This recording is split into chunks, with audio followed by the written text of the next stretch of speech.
and welcome to Stash Chat. I don't know if any of you guys have noticed this, but the default intro music has been changed, which really threw me last week, but I was expecting it this week, so we're all good. Yeah, as always, thank you so much for joining us for another episode of Stash Chats. So if you are new around here, my name is Yvette and I'm the co-founder of the Stash Hub Sewing Organizer app. And Stash Chats is my series where every week I talk to a different member of the sewing community about how they got into sewing, about their personal sewing stash, and about what they're up to. So it's really exciting to hear everyone's different stories and different approaches to their sewing. So thank you so much if you're joining us live or if you're catching us on the replay. So do pop into the live chat if you're watching us live tonight. And yeah, let us know where you're joining from just to get the chat warmed up. And if you're watching us on replay, yeah, pop into the comments as well so that we know that you have watched this episode. So hello to Jan in London. And hello to Alison in chilly Kent. Yeah, I feel like the weather did tease us a bit in the UK. It got like slightly spring-like and we all got excited and put away our coats and jumpers, and now it's gone cold again. Shirty Deeds has joined us. Don't get to make it to the live often, but got in from work just in time. Excellent. Hopefully you're having a nice cup of tea or a nice dinner to have whilst you watch along with this chat. So yeah, I'm sure a lot of you guys will have seen from the description that today I'm going to be talking to Rachael, who is the French Seams on Instagram and on YouTube. Before we get Rachael on, I just want to give you a quick bit of news about Stash Hub, that we have a new update out. So make sure to check on the Play Store if you're on Android, or on the App Store if you're on iPad or iPhone, to update the latest version of Stash Hub. It's loads of just little changes that are things that have been requested by the community. So I've put a link in the description right at the bottom of the description for this video if you want to check out what's new in Stash Hub after you've watched this chat. Who else we've got joining us? We've got Sam from So Let's Sparkle with Sam. Sam says Rachael is such an inspiration, so I'm sure we're going to have a really exciting chat when we get Rachael on in just a minute. And we've got Pauline from Lancashire. Really looking forward to hearing from Rachael. All right, excellent. I think this is our cue to get Rachael into the chat and get to know her a bit better. So let's get Rachael on. Hello. Hello. Hi, everyone. Thank you, Yvette, for having me on. Delighted to be here. Welcome to Stash Chats, Rachael. It's really exciting. You. Thank you very, very much. Delighted to be invited. Thank you. Yeah, we've already got a few people in the chat. So great. Yeah, hopefully they'll ask you some questions during the live as well. Bring it on. Bring it on. Nothing mean though. Nothing mean. No.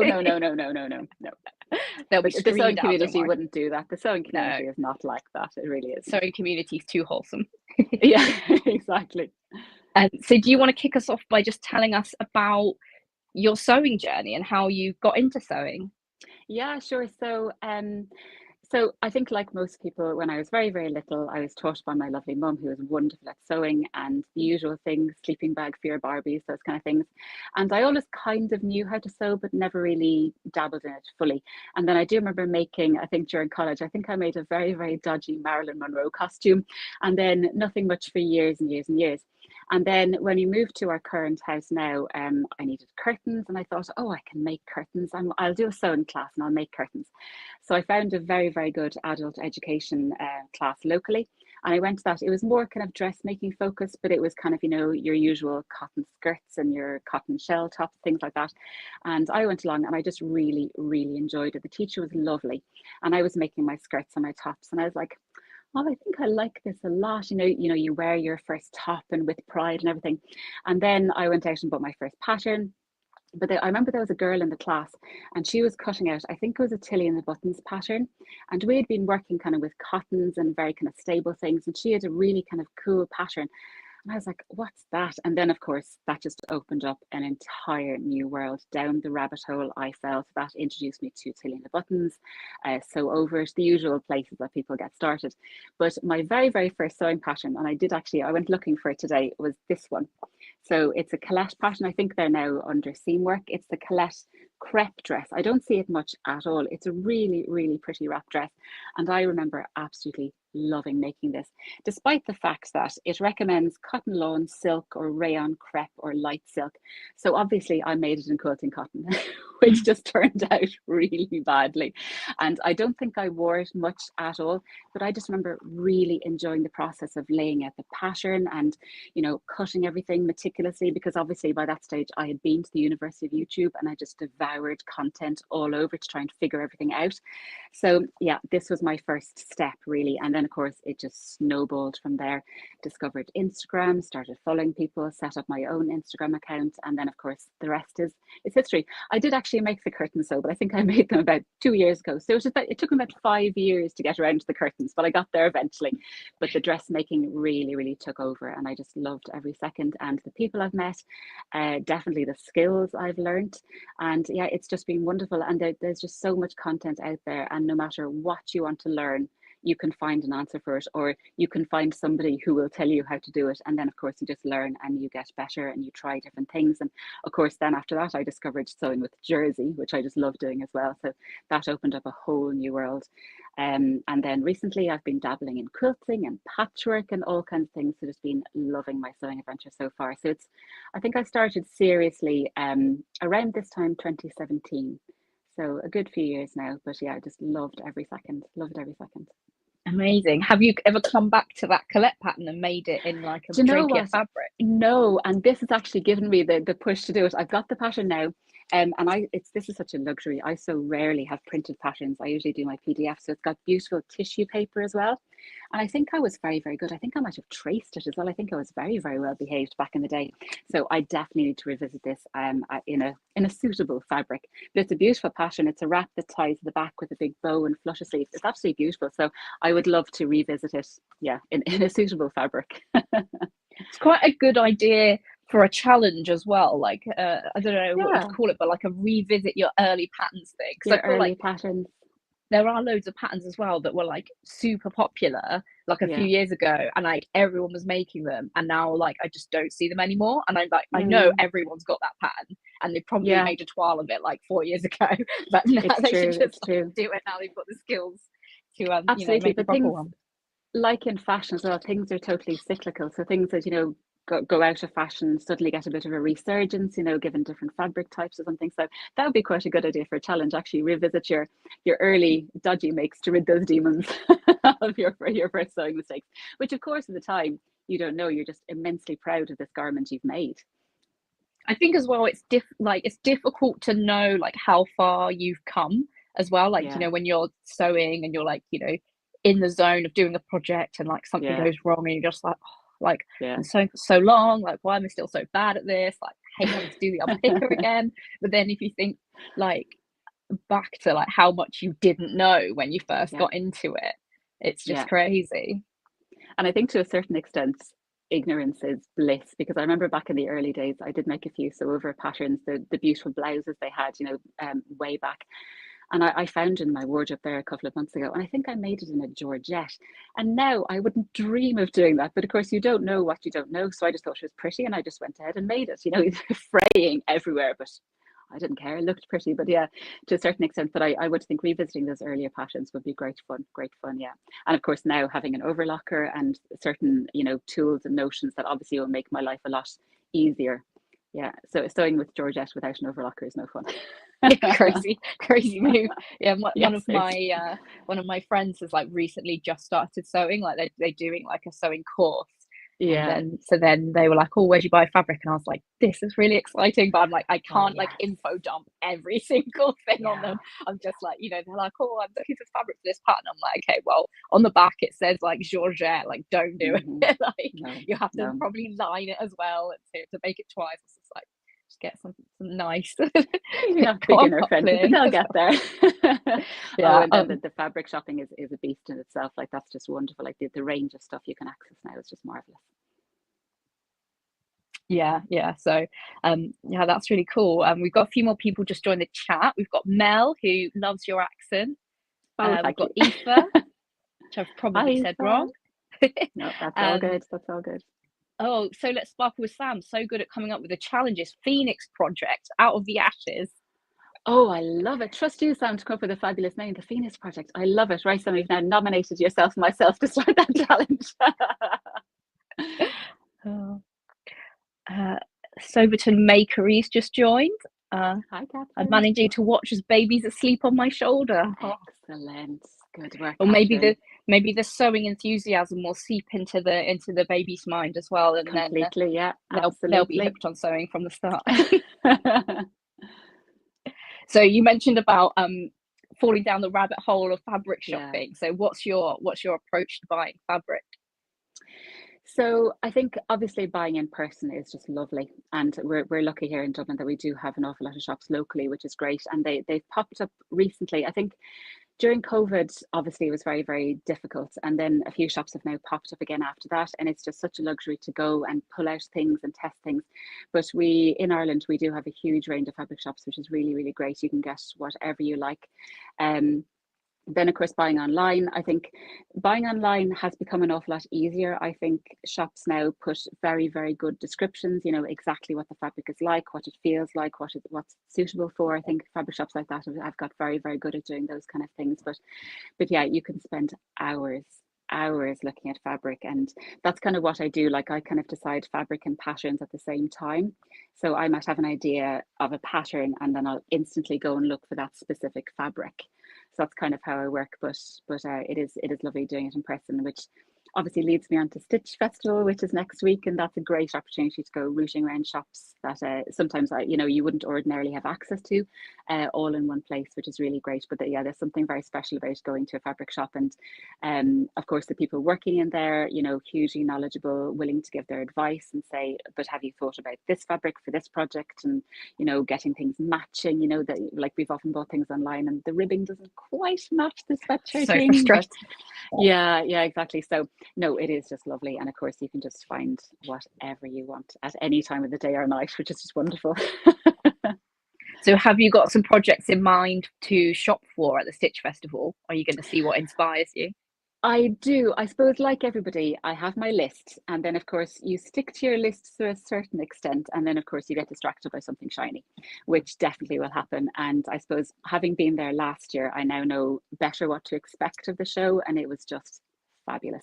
Meeting your lovely self, obviously. But things like I make beelines to the places like Little Rosy Cheeks, Ethel and Joan, those kind of places, the kind of the nitty gritty hardware stuff, which I love. And then things like bag hardware. I'm really keen to go to Studio 77, who I walked past last year and said, oh, I must go back to, and then totally forgot. So I'm really looking forward to visiting her place. And yeah, just a whole range of fabric shops. And because they do other things as well, there's, you know, you can do embroidery, you can do cross stitch, you could do knitting, there's a whole host of things. And then like other random crafts. I remember, I think it's Carol from so Carol, she always reminds me of the little Dorset buttons. I think they are just beautiful. So the fact that you can just walk around and see whatever you want. So I do definitely have a list for bag hardware and notions and things like that. And then fabric, I'll go with my lists. I do love a spreadsheet. So I'll go with my list of projects to have on my wish list, and I'll see, can I match. I'm slightly limited because I am flying and I don't have checked in baggage. So I am going to have to be extremely savvy with what I buy. I'm not going to be You just buying 4 yards of wool coating. drape all the fabric on you and like 6 No, capes when you get on the I plane. think, you know, I wouldn't be beyond wearing 14 layers on the way home, and just having, you know, very, you know, scarves everywhere and stuff to kind of get things through security. Absolutely. But it did work out last year. And it's just lovely meeting the people behind the shops as well, definitely, which is really, really nice. And of course, the best thing about the festivals is, of course, meeting fellow sewists and my lovely friends and people I've met before, people who I chat to online who I haven't met before, and just being in the same space of walking into the design center and knowing that everybody in there has the exact same, you know, hobby as you, is there for the same thing. It's just, you know, you can talk to anybody, you know, the person next to you picking a fabric, oh, what are you doing, that, you know, what's your project for that, and just chatting just nonstop. You know, sometimes it can take you 45 minutes to walk between two stalls just because you're just chatting and spotting people and saying hello, and it's just such a good time. It really, really is. So I'll be sure to stop by and see yourself and Doug. Yes, so we're actually sharing a stand with Studio 77. So we're Excellent. both on J56, so you can come and see us Excellent. see I us will there. indeed. I will indeed. And I'm there for 2 days. So I'll get a recce the first day and then really settle in the second day. I think it's lovely. It's a total luxury to be able to go for 2 days, but it's great Yeah. because it's so big. I think there's a lot to digest. So it is lovely being able to go for 2 days. Yeah, and sometimes where it's so like busy as well, you don't get like a Yeah. chance to just sort of like, you know, go around again. Yeah. So Yeah, that's quite exactly. good. That's when the elbows come out, you see. Yeah. Yeah, so Mel's going to be there on Studio 77 with us as well. So she said, see Great. you there. Excellent. Excellent. And she says, what are you going to wear to the Stitch Festival? Here's some I made earlier. Funny you should ask. Thank you very much. It's like we planned it. So if you watched my vlog last week, I showed this dress here, which is a Kelly dress. It's Forget Me Not patterns. Really, really pretty dress. And I'm definitely going through my green era. So I'm going to wear that one of the days. I haven't quite decided which is for which day. And then this is almost finished. This is a Lotta dress. It's hanging because it's very beautifully viscosy and very drapey. And the hem is going to be not at all straight. So I'm waiting for that to level off. So I've got a Lotta dress and then I've got a Forget Me Not Kelly dress as well. And I've recently made a Fabric Godmother Aspen dress, also in green. And I think that's going to be my traveling dress. So they're my plans. So yes, if you see anybody in a green dress, it's probably me. Yeah, and then I have a beautiful bag up there. That's Sam So Let's Sparkle. That's her new pattern. So that's going to be full of lovely fabric, hopefully by the end of the 2 days. So yes, I'm getting really, really prepared because it's only, yeah, I actually fly to London this day next week. Yeah. Yeah, Nikki says, can't wait for next Friday at the Stitch Festival. Yes. Excellent, you might see her there. Excellent. Absolutely. Absolutely. Looking forward to it. Yeah, it's just so lovely. And people, you can almost tell there's a buzz about the community now, kind of looking forward to Stitch Festival. So it's just so great. And I'm just really sorry now that I'll miss the people on Saturday and Sunday, like I'll miss the catwalk, things like that. But we can't do everything. We can't do everything. Hopefully one year I'll go for the whole 4 days to get the full experience. But I did go for the Saturday last year and got to see the catwalk and things, and that was really, really good. It was really good fun. It was lovely to see other community members up there walking, including yourself. It's just a lovely thing to do to showcase those kind of things as well. Yeah, I mean, I feel like my mum's absolutely jammy getting a spot on the catwalk because she doesn't even know. It was brilliant. No, you were both great. It was really, really lovely. It was really sweet. Yeah, I think she just likes the matching outfits. Yeah, who doesn't? Oh, I'm all for a matchy, absolutely. So she gets a free handmade dress, gets to tell all her friends she's going on the catwalk. Yeah, that's excellent. That's really good. It's lovely to share it with her as well. It's fabulous. Yeah, it'll be good fun. Oh, Sam says your bag is beautiful. Thank you very much, Sam. It's all the designer. And you'll be repping that around the show as well, being like, oh, have you heard of So Let's Sparkle with Sam? You want to see my bag? Oh, absolutely. Oh, yeah, absolutely. No, you've got to support your friends and their wonderful endeavours. Definitely. Oh, and Nikki and Sober to Makery are both talking about that episode of Friends where Joey wears all of his layers. Oh, that's when exactly you're coming back with all your fabrics. That's it. We joke, but that could possibly happen. Yeah. I remember that so well. That was hilarious. Oh, I remember the first time I went to Stitch Festival. It was so early in my sewing journey, and it was like, you know, how you're describing it, like everyone's buzzing and they're all sort of people from online meeting up with each other. Because I was like so new to it, I was like, what is going on? Like, so I'd gone on my own, I barely knew how to sew, and everyone was like, oh, it's you, oh, you're wearing this pattern, you're wearing this pattern. I was like, does everyone here know each other? Like, what is happening? It is, I think, and you kind of recognize people, because even last year I do remember people walking past and you just kind of recognize people. You're like, and for a second, by the time you kind of get their name or their Instagram handle or their YouTube handle, they're long gone, but you do definitely recognize people. It's great, but it's one of the only places that it's totally socially acceptable to go up and be like, show me the label, show me the lining, show me the hem. It's great. It's like, oh, can I feel that fabric? Can I feel it? Yeah, exactly. Completely socially acceptable. Amazing. So what is your sewing stash like? Well, do not adjust your set, but will I show you my entire fabric stash? I have it right here. So this is my entire fabric stash. Wow. So very restrained. So I have 10 items of fabric in my stash. So I have always been very much I want a pattern, I buy the fabric straight away and I make it. Or I see nice fabric, I decide on a pattern and I make it straight away. It stresses me out having whips. And I think the sewing community now is well aware of this. And I think people almost caveat their vlogs when they see, you know, I'll put that aside or I'll show you, you know, my work in progress pile. They know that it gives me a little bit of a heebie-jeebie, because I'm very much, if I start a project, I finish it usually that day. So I've always bought fabric and then made it up very, very soon. If it's in a stash, it's kind of for a reason that it's there, but every one of these has a specific project in mind. So don't get me wrong, I do have huge bags of scraps, you know, the little odds and ends of jersey scraps and woven scraps. And of course, I have a huge bag of cotton scraps for quilting and patchwork and stuff. But from a meterage point of view of uncut fabric, this is my stash. So will I run you through it? It won't take long. Yeah, go for it. So I have two pieces that are seasonally inappropriate, and that's why they're in my stash. And it's these two pieces here. So clearly this is a beautiful Fair Isle French terry, and that's going to be a South Bank dress for Christmas. Then I got this recently. These two fabrics are from Dries and Stoffen, and I just love this. Anybody who knows me knows I love a bit of glitter, a bit of sparkle. This is a knit fabric again, and this is going to be a Christmassy. I'm thinking of trying out the Monroe sweater. I think it's Tessuti Patterns. So I think I'll give that a go coming towards Christmas. I just love that. This is it's a little bit shiny, sparkly, and this I really want to make into a bomber jacket, but I think I need to get the season right. I don't think we're quite there. It's still extremely cold in Dublin. So I think I'll either make this into a spring jacket, or I think it might even be a kind of an autumn winter jacket. So that's going to be destined for that. Then I have a few floaty fabrics. So this actually, this has a very good story to it. And Sam, you might remember this fabric from last year's Stitch Festival. I think this is from Stitch Fabrics, actually, M. Rosenberg.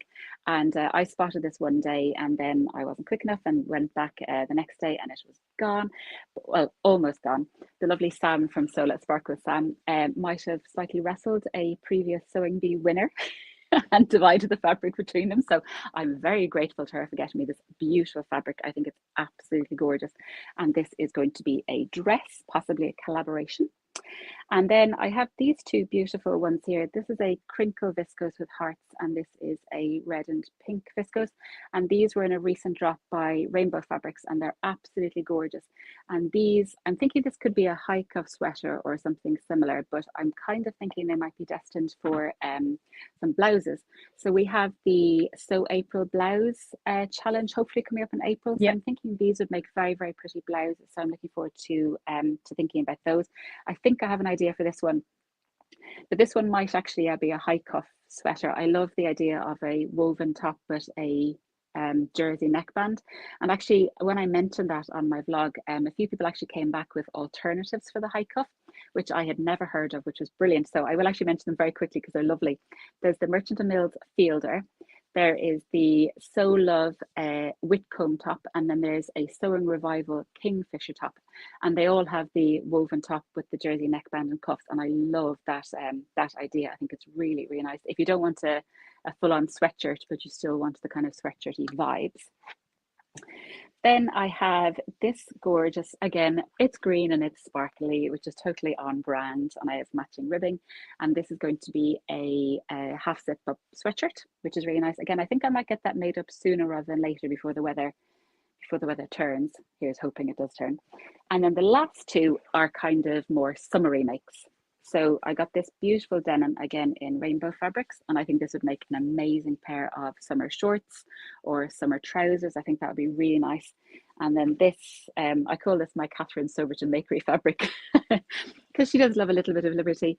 And I got this at Stitch Fabrics again, but actually at the Belfast Knitting and Stitching. So I got that last year. And this, I'm pretty sure I've got this fabric.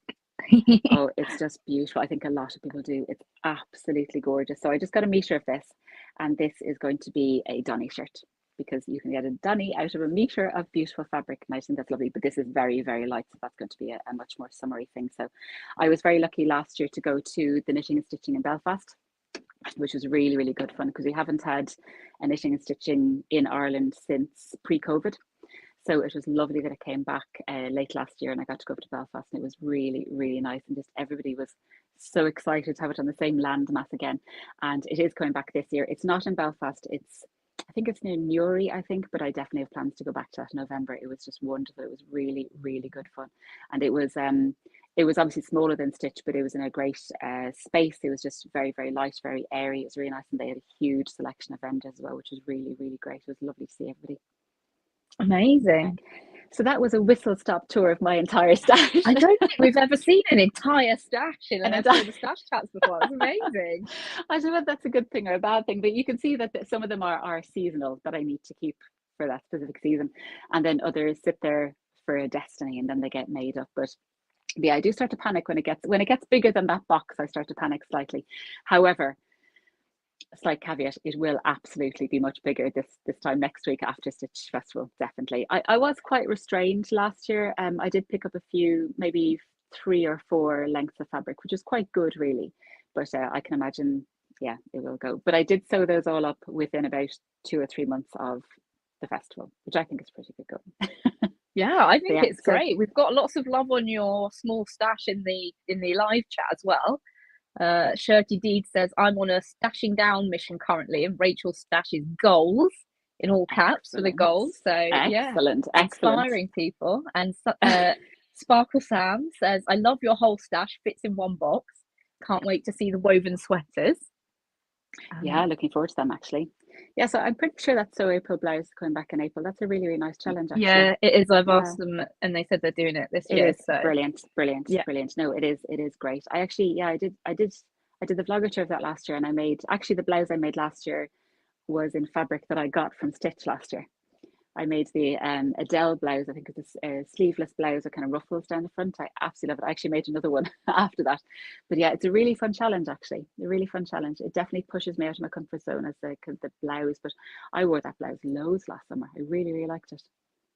Yeah, it's good for like, because there's quite a lot of options that you can make. There is because initially you think blouse, you almost think very, very blousy, kind of over the top things, but it's not really. It's kind of just kind of an elevated shirt or whatever. So, but yeah, you can do some total outside the box thinking. But no, it's a really great challenge. I really enjoyed it. Last year was actually the first year I did it, but yeah, very much enjoyed it. So do you try and like think ahead to challenges that are coming up so that you can make sure you've got what you need? Yeah, I do actually, yeah, because I do have a spreadsheet, as I mentioned before. I do have a huge big spreadsheet of everything that's coming up and all the fabric I have and all the plans. And I have a huge wish list, which doesn't have fabric, and I try to fill that. So I do, like at the start of the year, I had, say, Sew April blouse. I had Sew Frugal, which I'm definitely working on now. So I'm doing the vlogger tour for that, but it doesn't come out until the 26th, I think. So I'll be very coy on that. But I have actually started in the background making my bits and pieces. But that's a fabulous challenge. I love taking part in that. So I didn't take part in it last year because I didn't have much of a stash. But this year I've got a little twist on it. So you'll have to see in my video now on the 26th. But I have started on that. So I'm kind of doing that in the background. So that's a really, really fun challenge. So there was those. And then So Fruity. Will I mention that? So loved that. Coming up last year. Yeah, loved that challenge. Really enjoyed that last year. I made a really cool cardigan with cherries on it. And then the other ones that I really enjoy, I think it's coming back to Sophisticated. I think it's coming back later in the year. And probably one of my favorite challenges is the Gift November. Absolutely love that challenge. That's yeah, I'm a massive Christmas fan, a massive, holiday winter kind of fan. So I think a Gift in November is probably one of my favorite challenges. A nice kind of bookend to the year. I think it's really, really nice. So yeah, I do kind of look ahead about things like that, and even things that I make, say, like Sam's bag or things like that. I kind of think that would make a good Gift November present. You kind of stash things away, pardon the pun, stash things away until later in the year and they come out then. Definitely last year with the bestie bag for sure. Absolutely loved that pattern, and then I filed that away and said, yeah, that would make a good gift in Gift November. So I had that in my back pocket, which worked out quite well. Yeah.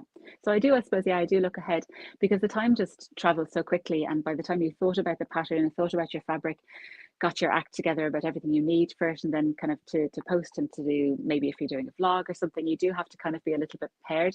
But that suits my spreadsheet mind just fine. And I think that's why the challenges, the ones that like happen every year in the same time, Yeah, tend to be like the most popular ones, because people can kind yeah, of plan ahead for it, you make sure do, they've got you what they do, need at the start of the month, and you do. yeah, Yeah. get involved. Which is why I love your little you did recently a kind of a roundup of all the challenges from March and things like that. 'Cause that's really, really useful to do, because then you've got things in your sights. And then it does influence in a good way how you're looking at fabric and how you're looking at patterns, because you store stuff away with thoughts of those challenges in the future.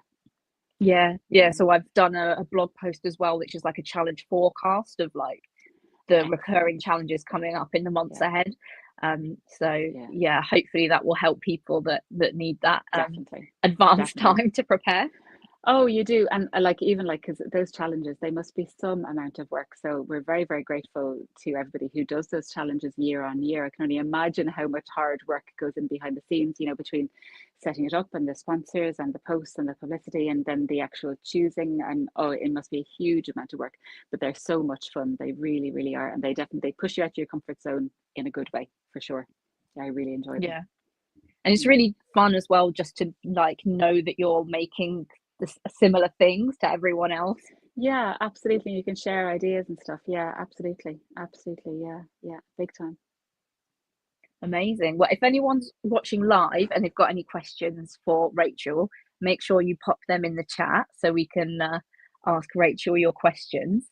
And we've got Leanne joining us from Canada. It's amazing. Yeah. Excellent. Um, have you got any? So, I mean, you've got quite a small stash. So, I guess you don't Mhm. have any fabrics really that you're like afraid to cut into. No, not really.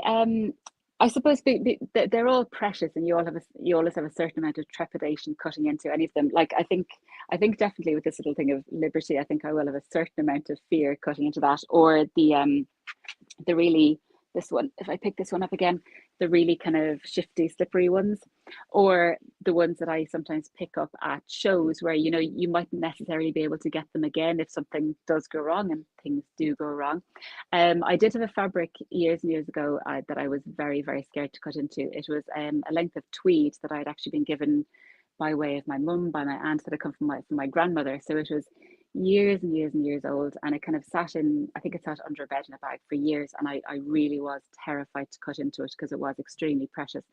And I think eventually I made a heather blazer out of it, and that was slightly scary. I'm not quite sure why I chose an almost tailored blazer to use this lovely fabric, and I don't think I made a toile out of it. But I was quite scared to cut into that, but it all worked out in the end, and I really did, and I love that make now.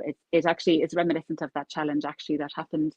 Was it the So Precious Fabric, I think, was a challenge that came about recently, and that definitely would have been a contender for that, for sure, because that was very, very precious. And I suppose, like that challenge, is it precious because you can't replace it? Is it precious because somebody who means something to you gave it to you, and things like that? So they all have their precious meanings. But I love each and every one of my 10 little fabrics here.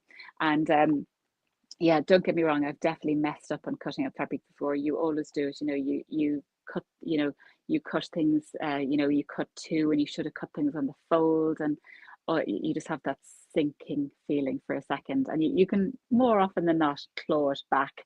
Yeah, but yeah, that actually happened in this dress.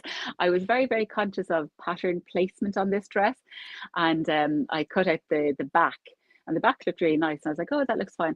And then I went to cut out the front, and I was quite limited with what fabric I could use for the front, and I was like, oh, this isn't going to bode well at all. So I ended up recutting the back as the front to get some proper placement, because that could have been slightly dodgy with that large floral fabric. So more often than not, things can be salvaged. Actually, I was quite nervous cutting into that green, this green fabric, the dark one. It's the most beautiful Italian dead stock viscose from Crafty Studio, which is a fabric shop quite local to me here in Dublin. They have this fantastic range of fabrics, and they also do sewing classes, things like that. And Anne Marie, who owns the shop, actually texted me when that fabric came in, and she was like, I think you might like this fabric. And I was looking at it on my phone going, yeah, I think I do like that fabric. And I was up in her shop 2 weeks ago, and I was kind of looking around, and I couldn't see the fabric, and I was like, where is it? And she pulled aside things, and there was this whole range of this new dead stock viscose that she just got in, and they were beautiful. And as soon as I pulled that off the boat, I was like, I have to get some of this and make it into a dress. It just feels so beautiful.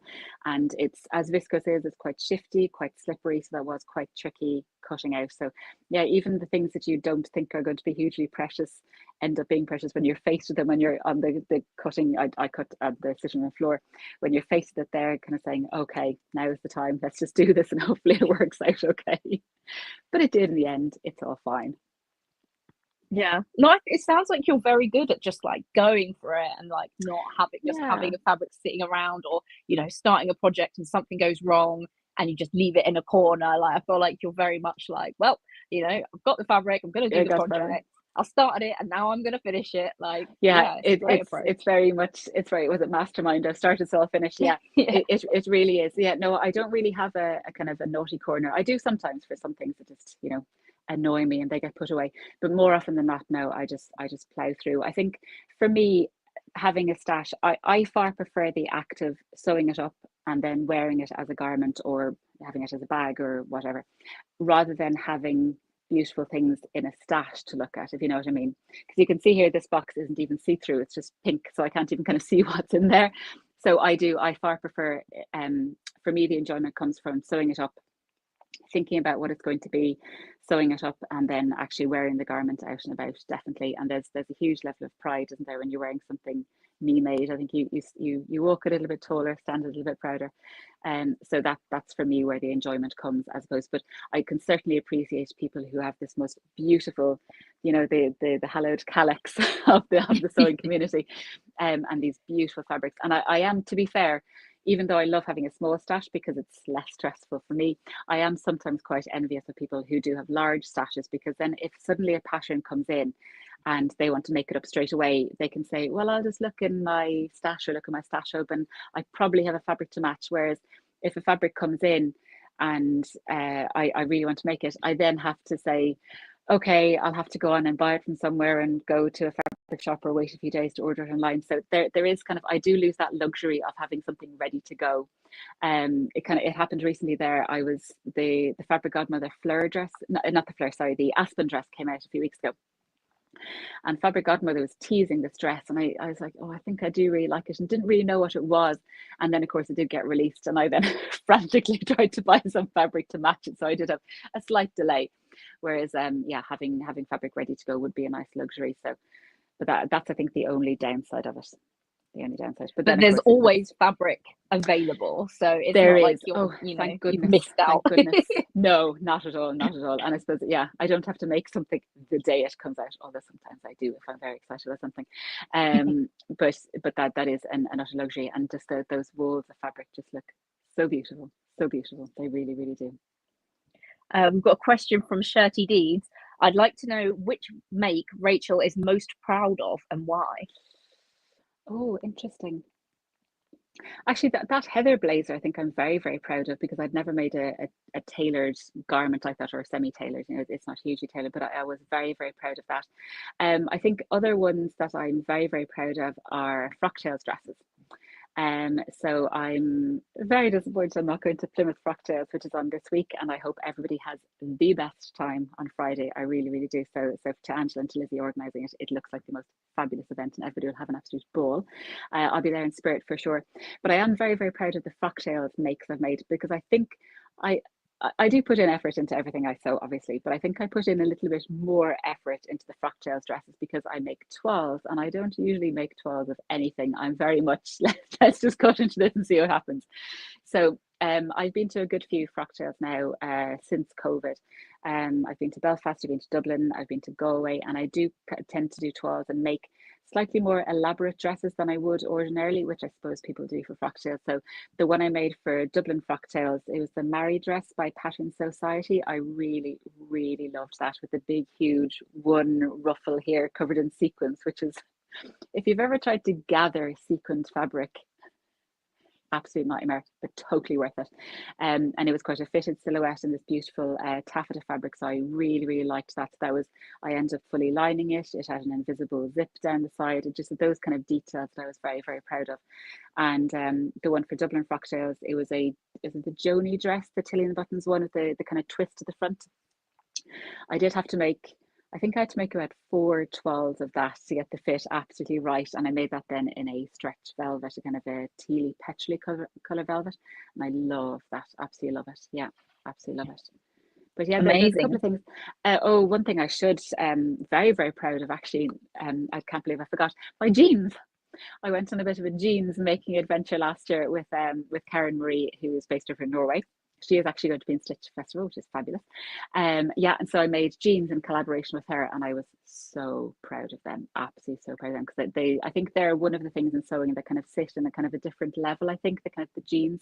So they were always in the back of my mind saying I'd love to make them. Can I make them? And then last year we just went for it, and it was really, really rewarding, and I really enjoyed the whole process. Really, really did. And I actually have been wearing them constantly, which surely has to be a good sign. Definitely, yeah.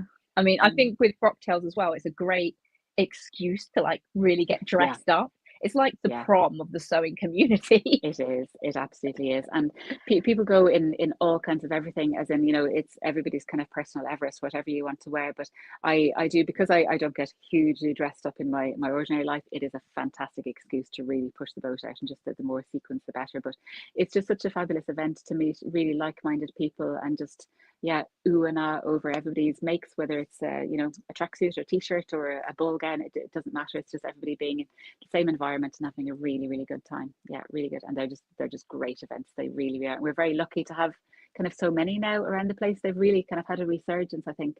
Yeah, they're really, really good fun. Really good fun. Are you going to any frocktails this year? I'm hoping to. I'm hoping to. Yeah, yeah. Dates are going to be released about things, and yeah, I'm hoping to towards the end of the year. Yeah, it would be good fun. It would be great fun. Yeah, hopefully, fingers Exciting. crossed, because they are really, really good events. They're really, really good events. Yeah, yeah.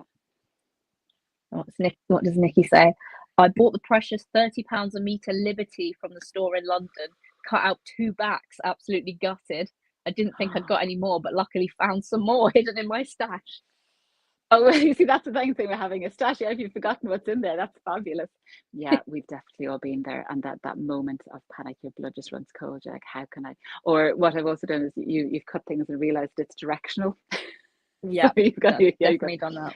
upside down giraffes on one side. Yeah, I've definitely done that. Definitely done that. Yeah. Yeah, I've cut out a whole thing. I think it was a March dress by Helen's Closet, but then I Oh realized yes. I only had like the front of the skirt, and like there was just no back of the skirt. I was like, Yeah. what am I gonna do now? So Yeah. yeah, there's Yeah. definitely some problem solving that needs to happen in sewing sometimes. There's an awful lot of my garments actually that I've run out, and they all have seams down the back where they shouldn't really have a seam, that you've tried to match them up. I do actually, I think it is giraffes, and I've got a couple of kind of very strange giraffes that have been kind of placed together on the back, just purely because you're just squeezing the pattern pieces out of the last kind of crumbs of fabric to try and make it work. Yeah, if you can patchwork the back, nobody really sees it, as long as the front is okay. And then, but obviously the worst thing is that we can't just stay quiet about it. You have to say, oh, but I made this mistake, and come Yeah, focus on this mistake, where ordinarily people do not notice, and it's not a problem, but you have to point out the mistakes. It's some kind of inherent thing in sewers, I yeah. think. Shall we have a policy where if anyone sees someone else like talking disparagingly about their own sewing at the Stitch Festival, we'll all be like, nope, nope. Yes, yes, They're like, oh, but absolutely. my That should armpit seam definitely. doesn't line up. We're like, put that away. No one has Yeah, to know. exactly. Nobody else can know exactly, and if they do notice, they are standing way too close. Yeah. What does Joe say? I cut out a dress front upside down on Sunday. But instead of poppies, it looks like ostrich bums. Oh Oh, dear, no. oh dear, Well, dear. hopefully you can Yeah. style out the ostrich bums, Joe. That's brilliant. Adele says, I have a fairly large stash, but never seem to have the right amount for a new project. Yeah, you see, that's another thing, because I buy the fabric and the pattern at the same time. I say, oh, for this dress I need 2.5 meters, and I buy 2.5 meters. Or if I am loving a fabric, I'll make sure to buy enough for a pattern that I have in my wish list. So I've always wondered actually about having a large stash and then trying to match that to a pattern. Because if you do find the perfect pattern and it calls for 2 meters and you have 1.5, although I think we've all been there, when you look at the pattern or the fabric recommendations, and it's like 2.2 meters and you have 1.5, you're like, I can make this work. And it's like your own personal challenge to try to the best pattern Tetris ever. Yeah. Sometimes it works. Usually it works, and then other times you're It like, does. oh, actually, didn't realize this was a super narrow fabric as well, and now Well, I'm just yeah, not going to be able to do sleeves. So yeah, this you've got is to super narrow. lay out the Yeah, pattern pieces before you start cutting. you do. Or you end up with a beautiful kind of winter dress, but you have little tiny cap sleeves because that's all you could fit out. Yeah, exactly, exactly. Yeah, we've all been there. And then you sit back, you're like, maybe the pattern designer knew what they were talking about when they were recommending the fabric. Yeah, it is really variable between designers, isn't it? It Sometimes, is. It is. like Sometimes you they can get say, you away need with it. loads. Yeah. Um, yeah. Oh, Joe's ostrich bums got turned into a Paddington top instead of a dress. Very nice. Very nice. There we go. There's the sewing problem solving at work again. You can always fix things. You can always fix things. Yeah, it's a big part of creativity, I think, isn't it? Like Yeah, to try and absolutely. rethink a whole project halfway through. It is absolutely, yeah. But yeah, that's part of it. Is it left brain or right brain, or which one is it that you can kind of figure it out? Yeah, yeah. Who knew that sewing would take so much kind of mathematics and pivoting things on fabric to try and work it out? And don't get me wrong, I do have an awful lot of tops that maybe might have the sleeve on the cross grain, or you make it work. You make it work. Yeah, yeah, it's got to be done. Just like, well, I'm Absolutely. just gonna, facings are gonna be a different fabric. Like this plan is like Oh, so absolutely. Yeah, strong in yeah. the mind, The it has to inside be yoke. reality. Yeah, absolutely, absolutely. Hmm. Have you got any like exciting projects coming up, or exciting vlogs on your channel that you want to tease? So I had a Billy sew along this week, which I really, really enjoyed filming. So I absolutely love the Billy sweatshirt. I think I have about 14 or 15 of them now, like just for all manner of reasons. So I really enjoyed making that. I am, as a little teaser, I am going to start a kind of I'm going to call it the French Seams Fave series. So it's going to be my kind of my favorite things that I've made over the past couple of years, which are also kind of the things that I've worn the most. And they're not necessarily they don't or necessarily go hand in hand. Like your favorite things you mightn't wear all the time, but I've tried to match them up with things that I absolutely love, patterns I love, and that I do actually wear all the time, and kind of revisit them. And because I was looking through the list of all that I've done in the past, I took the past 2-3 years, and there's some definitely repeat offenders that I just make over and over and over again that I absolutely love. So I'll be doing things like tops and sweatshirts and bags and sweatshirts. I think. Did I say sweatshirts? There's four categories, I think. So I'm going to be doing that kind of a series, which is really good fun, kind of revisiting your older makes as well. And some things that I did actually make a good few years ago, I do still wear, which is always good. And then I've got my So Frugal vlog coming out in a few weeks as well, which is really good. And then behind the scenes, then I'm working with some other very lovely sewing vloggers on collaborations. So I love doing collaborations. They're really, really good fun. I've done a few now. So obviously the jeans with Cara Marie. I did, there's one ongoing with a few people. We're making the Styla Teos jacket, which I absolutely love. So I do have a few kind of collaborations in the pipeline, which is always lovely. Oh yeah, the one I did most recently was with Becky from Notes from a Sewing Room. We did the Zoe top there Christmas, which is a really cool kind of geometric-y sweatshirt. It was great fun. But the thing I love about the collaborations is that you talk to the people on a video call, which you mightn't ordinarily. So it kind of goes beyond chatting on Instagram, chatting on YouTube, and you actually have an actual call with the people, which is really, really nice, because you kind of think you know the people, and suddenly they're in 3D and actually talking to you and responding, and it's just really nice to get to know them a little bit better as well. And then you chat through the whole making process and the reveal and stuff. It's really good fun. So I do love doing those collaborations. So I do have a couple. I have a couple planned for the next 3-4 months, I think, which should be really, really good fun. But I won't say too much about it. I won't say too much about it. Exciting. Yeah, absolutely. And I will obviously be doing a huge big reveal vlog all about how I got on the Stitch Festival, and things. Hopefully do a little show and tell about what I picked up there as well. So there's always kind of things percolating. But yeah, you suddenly come up with an idea, you're like, oh, it'd make a very nice vlog, and then you chalk it down. But I do really enjoy doing my regular Friday Sews videos. I really enjoy them, and I love watching Friday Sews videos. I think they're one of my favorite videos to watch every Friday. You see who's popped in over the week, because it is that combination of a little bit of life, a bit of like total normality, normal life, and what they've been getting up to, and then what they're making. You can kind of see building week on week what people have been doing. So it's really, really enjoyable. I love being part of that hashtag every week. It's really, really great. It's quite a good way to like get to know people, like the sewing Definitely. bloggers as well, isn't it? Because you sort of Yeah. feel like a part of their life every week. You do. Yeah, you do. You get hugely invested in people's lives, really do, don't you? And see how they get on if they're working on a project, or if they've mentioned that they're doing, something outside, or they're going on a trip or something. You're like, oh, I'm making this for a trip, and then a few weeks later, I'm back from my trip. You're like, oh, how did you get on? You're totally invested in what's going on. You really are. It's like it was such a genius hashtag to do the whole thing about like a kind of a repeatable process every single week, and a kind of a format. It's not a strict format. You don't have to stick to the format, of course, but it's just nice that it's a little bit of life, the bit of sewing, and then what you're going to be doing as well. It's really, really nice. And of course, you can just search the hashtag and find all manner of people as well, which is really, really great. Yeah, And good from way to all discover new across the people. world.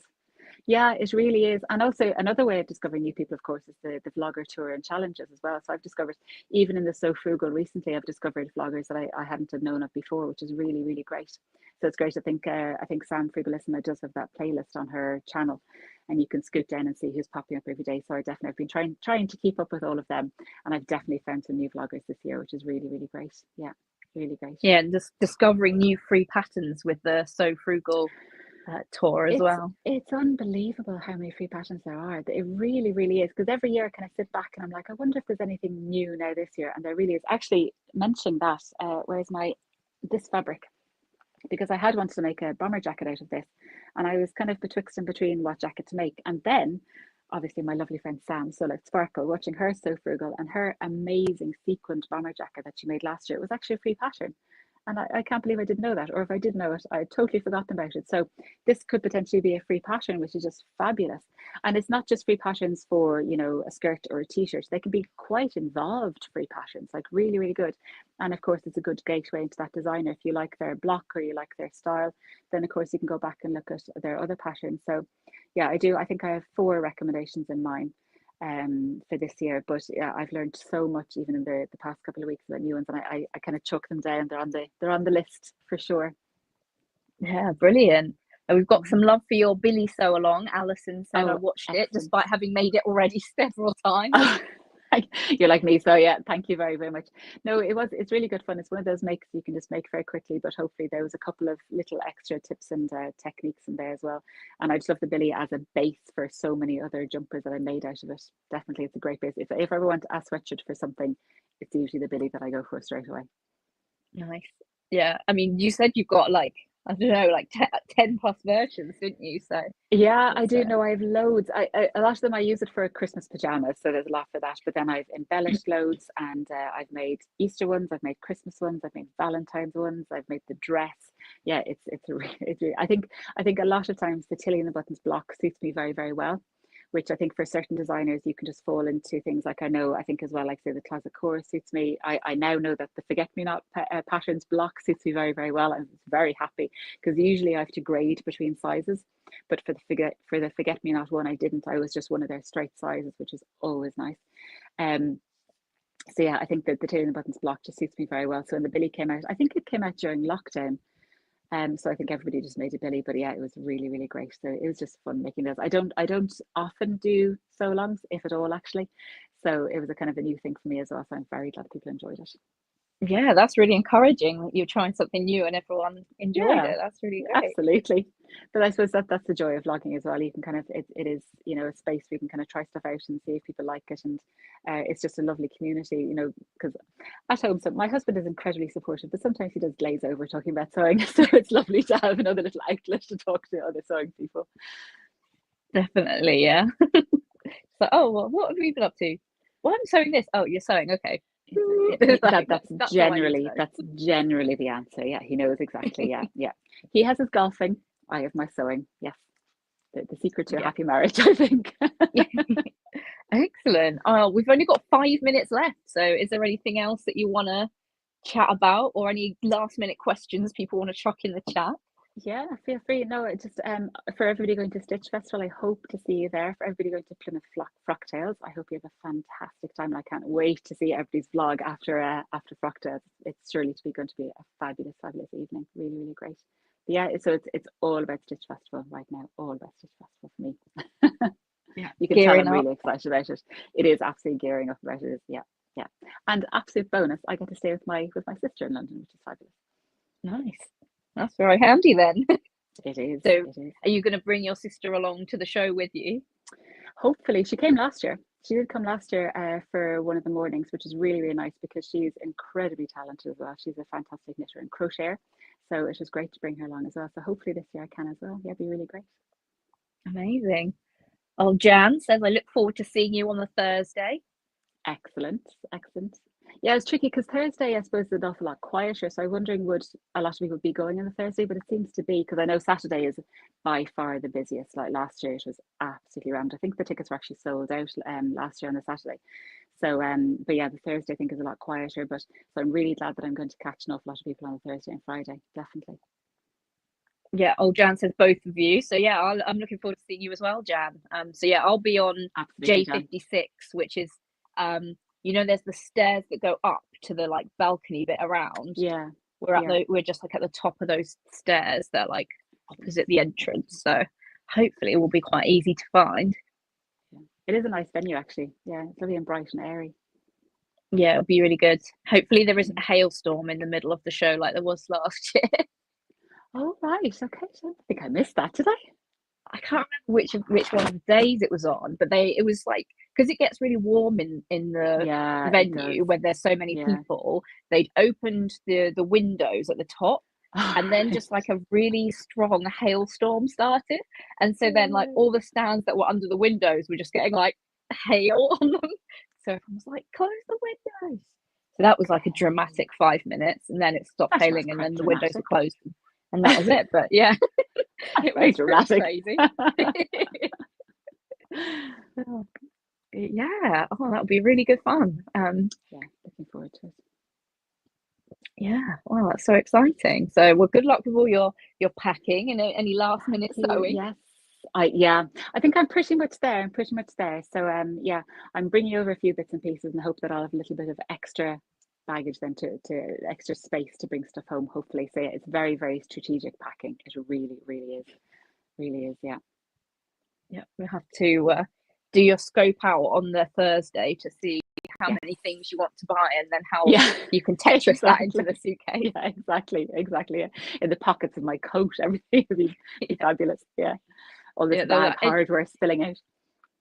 Empty your pockets, please. And they're like, okay, here's some key rings, and here's some little rosy cheeks labels, and they're like, oh, that would be hilarious. Anything to declare? Yeah, lots of labels and bag hardware. All right, brilliant. Well, thank you so much for joining us, Rachel. Well, thank you so much. I really enjoyed it. It was great to talk to you, and thank you for joining in as well, and for the questions. Thank you very, very much. It was great to talk to you. Thanks everyone who's watched, and make sure you go and check out the links in the description of this video. So there's links to Rachael on YouTube, so you can catch up with her sew along and her Friday sews and all the upcoming collabs. And yeah, Rachael on Instagram as well. So hopefully you can keep up with what Rachel's doing. So yeah, everyone's just popping into the chat. So thank you for a wonderful evening of sewing chat. That's from Sam. But yeah, thanks Alison, thanks Nikki, and thanks everyone else who joined us live. And yeah, hopefully you really enjoyed this episode. And yeah, you're inspired to downsize your stash for the freedom of the big crushing to-do list, if that's how you're feeling about exactly. Your stash. But yeah, different approaches work for different people. That's why I love the stash chats to get different approaches. It's always really good fun. But yeah, thank you, Rachael. Thank you so much, Yvette. It's such a great time. Thank you very, very much for the chat. Thank you. Yeah. So I won't be having an episode next week because I'll be getting ready for the Stitch Festival, but I'll be back with another live stash chats the week afterwards. So hopefully see you guys then, and I can give you a little update on how everything went at the Stitch Festival as well. So yeah, have a good couple of weeks, everyone. Thanks, everyone. Bye.